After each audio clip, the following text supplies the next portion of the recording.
There has been massive news in the recruiting battle for Folarin Balogun, the England US men's national team dual national. And if you're unaware of him, he has been amazing this season. He's an Arsenal player on loan in France who is just lighting the league up, third in the goal scoring table. He's been top of four, and there's been some good news regarding his recruitment for the US. Balogun's form has been noticed by England, and he has been rewarded with a call up to the under 21 squad. Balogun responded with this Instagram post.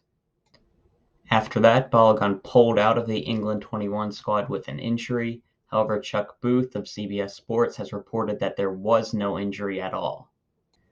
Throughout this, Anthony Hudson, the US's interim manager, has reported that open dialogue continues between the US and Balogun. Things got crazy yesterday when Balogun posted this on Instagram. And if you look closely in the upper right-hand corner, you can see a line of text. And I don't know who originally found this, but somebody recognized that this was a restaurant in Orlando. The tail part is it's a pub that allows dogs inside of it, by the way. And apparently, Balogun is currently in Orlando. And why this is big news is because that is where the U.S. men's national team is currently holding their camp. There are a lot of rumors going around about what Balogun will be doing in Orlando. He's likely going to meet with the team if he has not already, and it could mean a lot of things. It could be him committing to the team or at least hearing them out on their pitch for him. It could be him trying to put pressure on Gareth Southgate to cap tie him. Or maybe just in Orlando to visit Disney. We don't really know right now. But him being in Orlando right now and pulling out that U21 squad is certainly a very big deal and is a huge positive news for the U.S. men's national team. And I want to quickly talk about why Balogun committing to the U.S. would be so important. The first thing is striker is just a bit of a weak position for us. At the World Cup, we started Josh Sargent, who's currently playing in the championship. And I like Sargent, but he did not have a good season at a Premier League level last year, and he hasn't proven himself to be a great top flight striker yet. I still have faith that he could be a good player. His pressing energy, his on ball ability is very good, but even in Norwich, he's not playing striker that much for them. It might not even be his position long term. Then we have a couple of other players. Ricardo Pepi is a huge prospect, but he's still very young, and he might not be in his prime by the time the next World Cup comes around.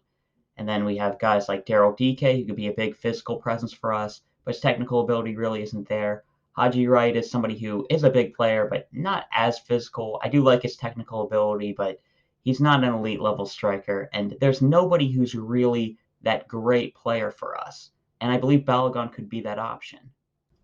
And Balogun is a very good fit for us in this US squad. We know how important it is to have a good technical striker in our team, and that's actually been Balogun's strength. We know how good of a finisher he's been this season, but before that, it was actually his technical ability that was standing out. If you look back at him, there's really good clips of his footwork and his technical ability. His hold up play was never a question, and in terms of his athleticism, his speed, he's been compared to Ian Wright, which, as you can see, is a very big deal for me. As a young player, his problem had been his finishing. That's the reason why he's out on loan instead of with Arsenal right now. At a senior level, he hadn't been able to put together a strong season with his goal scoring tally. But that's all changed now. His finishing has been great this season, his movement's been great, his technical ability and his athleticism is all still there, and he's looking like a very good striker. There are some times where I hear US fans say that he should come to the US where he can be a star rather than just another player for England. But I disagree with that. I think it's such a big deal to recruit Balogun because he could be a huge star for England. And I think it's a very real possibility that if he stays with England, he's going to be the successor to Harry Kane. And he could even be the starter for England at that 2026 World Cup. I am that sold on his potential, and I think he's that big of a deal for us to recruit because of that. Now, that being said, that is still just potential. I mean, Eddie Nketiah is ahead of him at Arsenal's pecking order right now. Like, there's a reason why he was sent out on loan. But there's been a ton of promise with him this season, and to the point where I'm allowing myself to get excited. I think that he could join the U.S., and if he does, I think he instantly elevates that striker position from a weakness on our squad to one of our biggest strengths. So that is currently all the news we have on Balogun. He's in Orlando right now. Hopefully, he's meeting with the U.S. team. Hopefully, he'll be at that game in Orlando. We'll probably see some pictures of him there. And it's really exciting news for us because I feel like he could be a future star for us. And he could be a guy who takes us to the next level. That's all I got to talk about. See ya.